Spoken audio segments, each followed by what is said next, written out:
la mort de l'aïeul. Mon père est mort, voici 20 ans, à vous, Girard.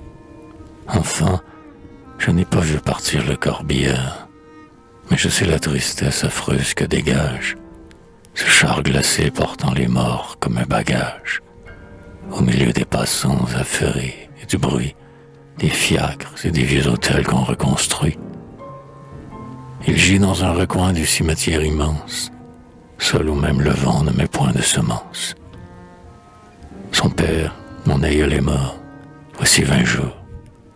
Paris tua le fils, Paris fait les encours.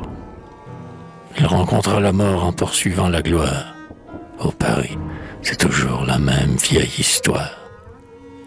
Tandis qu'au loin, là-bas, près des flots miroitants, le vieillard l'espérait et comptait les instants. Son fils mort, il se dit, c'est bien, j'attendrai l'heure. Elle vint. Ne croyez pourtant pas que je pleure. Il est mort accablé par l'âge et disant, Dieu, achevez-moi, ma fille et toi, mon fils. Adieu. Et puis il reprenait, gai. Monsieur de Molière, aimez les médecins, mon fils, à ma manière. Ils ne guérissent pas la vieillesse. La mort, seule, sait tout guérir. Le vieillard était fort, lent à s'éteindre.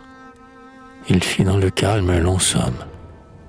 La mort en fut le rêve et prit enfin cet homme. Le soleil souriait dehors, clair et content.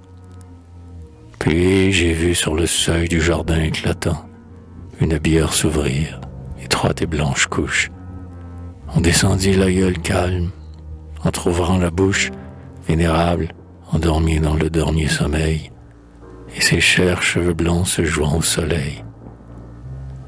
C'est sur une paysan, ôtant les blouses bleues, pour porter le cercueil pesant durant 2 lieues, les prirent sur l'épaule, et d'un pas assuré, marchèrent devant moi sous le fardeau sacré. Les profonds oliviers tout surchargés d'olives, autour de nous chiaient les pinsons et les grives. Pas de fleurs, mais partout la verdure, et la mer, au loin, réfléchissant la pureté de l'air. On suivait en portant des branches de verveine. J'ai moi-même versé sur lui la pelle pleine de terre molle où lui le germe a découvert.